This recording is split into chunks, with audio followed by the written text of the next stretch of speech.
am negative. Thank you. I am also negative. Yeah. I am negative. Aywa.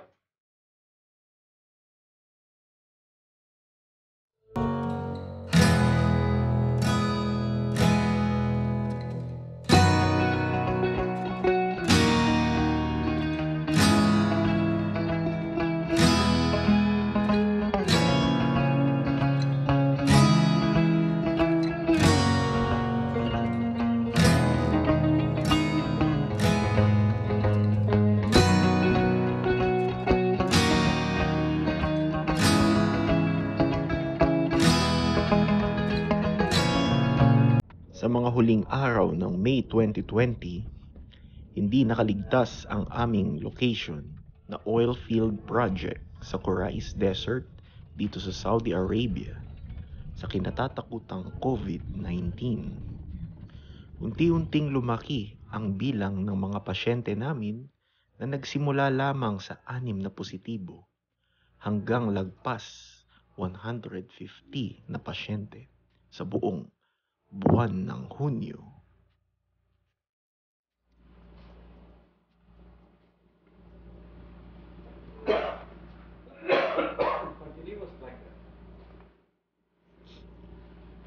Bilang bagong miyembro ng Saipem Medics, naging part ako ng programa nila kontra corona. Kasama ko sa pagronda ng aming kampo ang mga kapwa ko frontliner na sila Ives at Ahmad.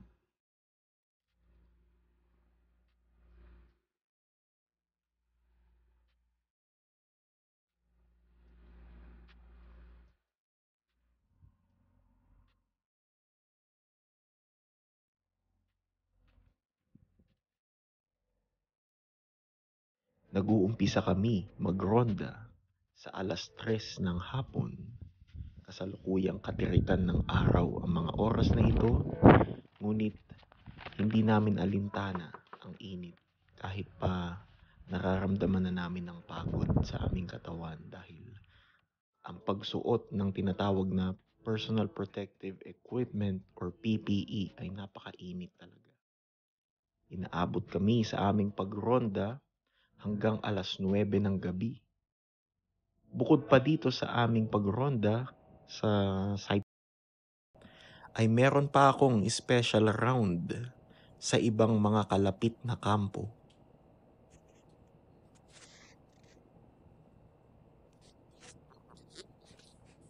Suot-suot namin ang mga tinatawag na personal protective equipment or PPE sa aming pagronda sa bawat kwarto ng mga pasyenteng naka-isolate. Gawain namin sa aming pagronda ang pagkuha ng vital signs ng mga pasyente, pag-assess ng mga sintomas ng coronavirus disease, at pagbibigay ng mga medisina para sa mga nararamdaman nilang sintomas gaya ng pagkati ng lalamunan, pagsakit ng ulo,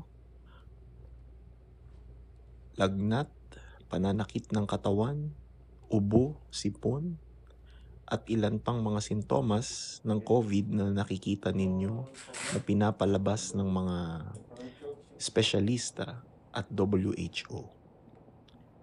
Kasama na rin dito ang tamang health teaching kung ano ang mga dapat gawin ng mga pasyente namin para maibsan ang mga sintomas na kanilang nararamdaman.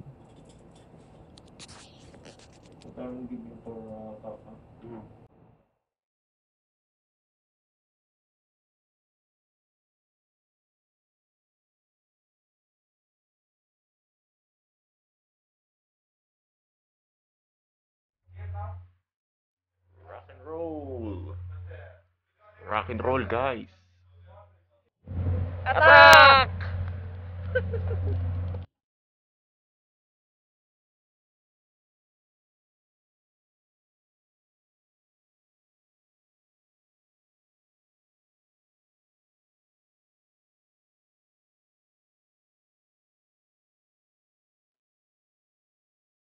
Shout out sa mga magigiting na COVID nurses sa buong mundo. At Ingat kayo lagi.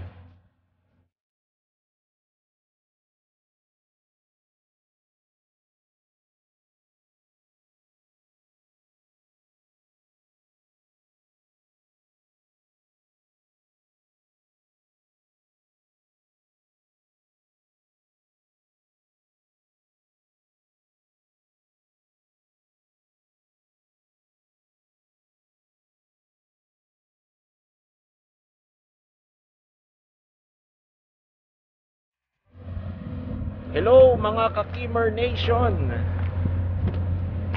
Today is the last day of our ronda sa mga pasyente na may COVID.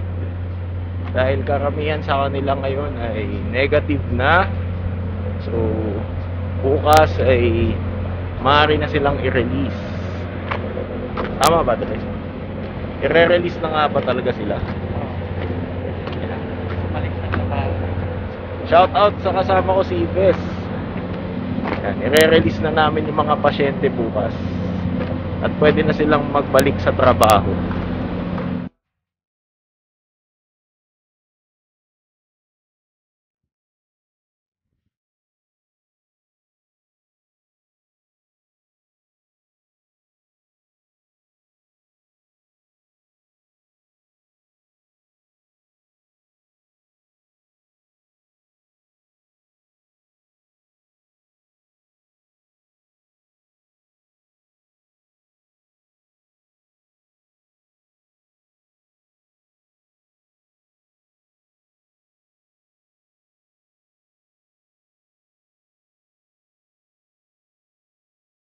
This sign, kinakabit namin ito sa mga pasyente na positive sa COVID. Pero dahil yung natutulog dito negatibo na, kailangan na itong alisin. At siya yun, aalisin niya na yun. Okay sir, Okay, sir. remove Thank it. you. Like cutting paper. Ayan, inaalis na po. Dahil siya ay negative na sa corona. Okay, so I am negative. Congratulations! You are? Thank you. So I am negative. Yay! Congratulations, sir! Thank you, sir. Yeah. Thank you.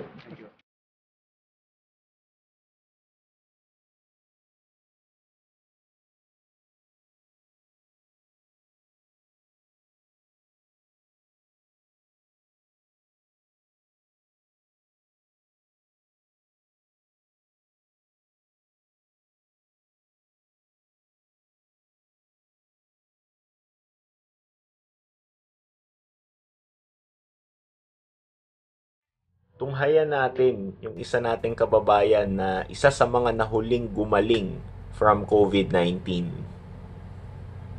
Nandito tayo sa isa naming malupit na pasyente, si Boss A, na ngayon negative na mula sa kinatatakutang coronavirus. So, ito siya. So, Boss A, hello, kaway-kaway tayo dyan. Ay, Ano ang nakaramdaman mo at ano ang iyong masasabi na ikaw ngayon negatibo na sa coronavirus? unang-una nagpapasalamat ako sa Panginoon at nag-negative na ako. Pangalawa, sa mga medic, sa doktor, kina Sir Kim, kay Sir Ives, sila yung mga nurse na araw-araw ay nandito para i-check yung mga vitals ko. So, malaki ang pasalamat ko sa kanila tsaka sa doktor na kasama nila, si Dr. Nisian, sa tulong at sa suporta, yung moral support din na ginawa nila. So, tatanawin kong malaking utang na loob to.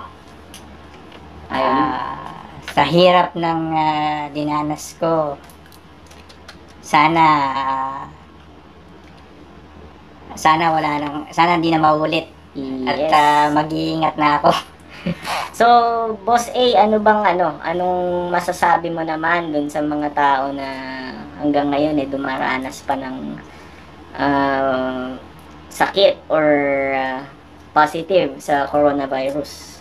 Basta faith lang at laban lang at sumunod sa mga advice ng medic.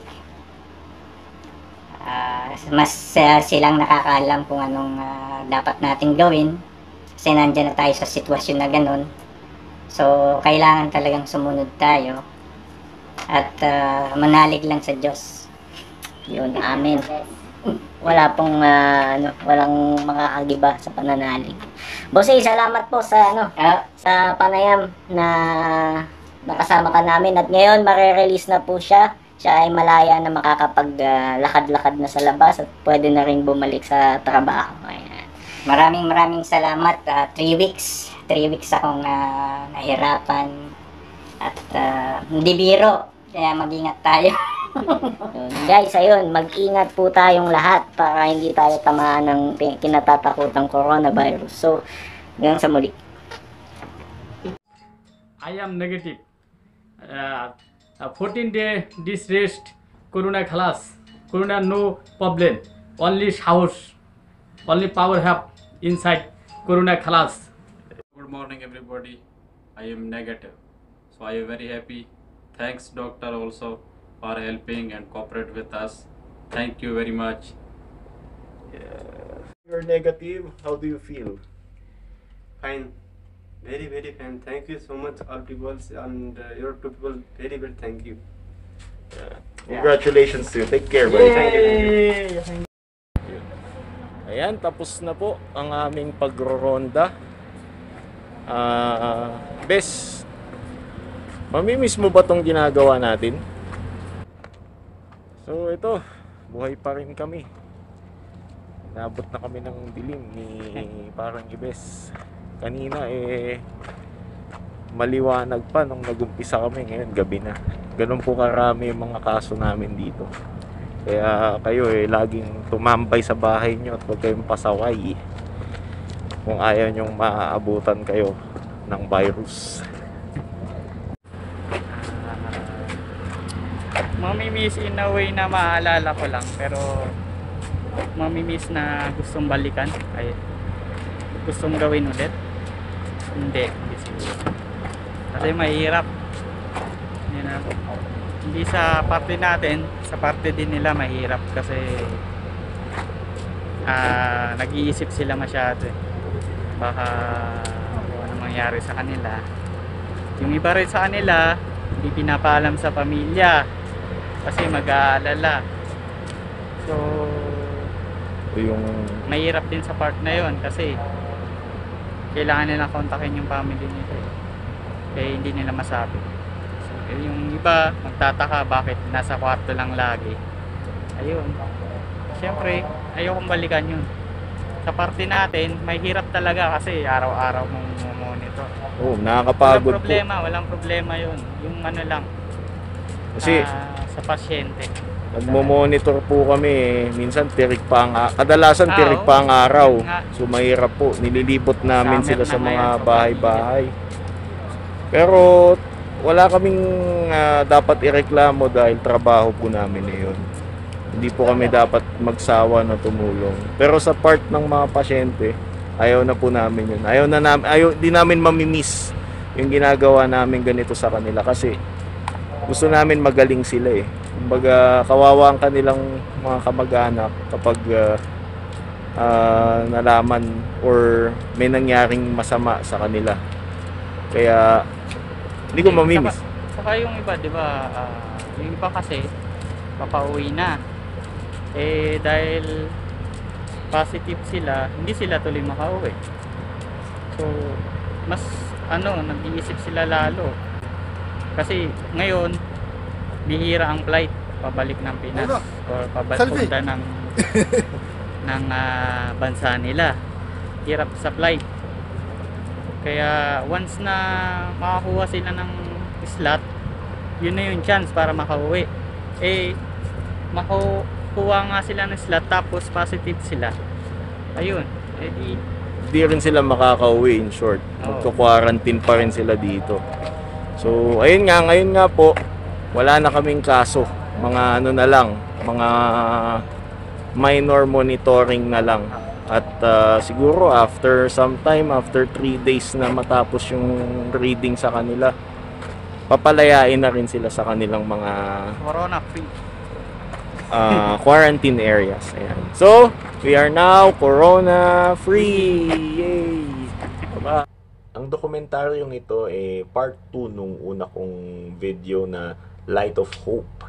Ako'y nagpapasalamat unang-una sa lahat kay God for guiding us sa dinanas naming pandemya na ito, and for giving us the strength and power para sugpuin yung cases dito sa aming kampo. And nagpapasalamat ako sa mga pasyente namin na nag-cooperate para masagawa ng maayos yung mga interventions, yung mga program para sila manatili sa kanilang quarantine camps at sundin yung quarantine period. Dahil sa tamang disiplina at tamang pangangalaga sa mga pasyente namin, nagkaroon ng maayos na progreso para sa kanilang paggaling. So in short, sa 14 days stay, hindi talaga lalabas, hindi talaga sila makikihalubilo kahit kanino, stay lang sila sa camp, gumaling po sila after mga interventions like symptomatic relief, yan, mga tamang gamot sa kanilang mga symptoms, tapos mga libangan sa kanilang kwarto sa quarantine camp, after retest naging negative na sila. At of course sa mga kapwa ko frontliners, magpakatatag lang tayo, sundin natin yung mga tamang procedure, mga protocol, at huwag tayong magsawang tumulong sa mga pasyente natin, dahil yan ang sinumpaan nating tungkulin. And kung nahihirapan man tayo, alalahanin mo lahat ng hirap at tiyaga, may kapalit yan mula sa taas. At please guys, spread the right info. Huwag tayong maging sanhi ng pagkakaroon ng scare sa bawat isa, lalo't ang pandemic na to ang unang-una talagang tinatarget ating mga pag-iisip. Dahil the more na natatakot ka, the more na ikaw ay depressed, the more na ikaw ay anxious, that's the time na magmamanifest ito sa iyong katawan, at lalong bababa ang iyong immune system. The reason why maraming tinatamaan nito dahil sa kanilang pagwo-worry. So please guys, spread the right info at follow the strict protocol, strict implementation para masugpo na natin ito totally. Tamang disiplina lang talaga, tamang pagsunod sa mga batas na nauukol dito sa COVID na ito.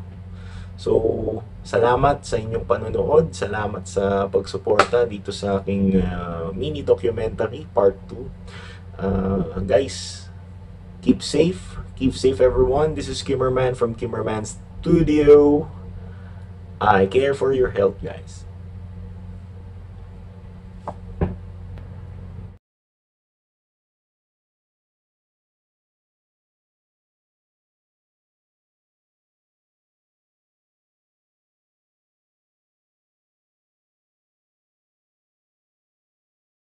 And of course, I dedicate this video to all my fellow frontliners.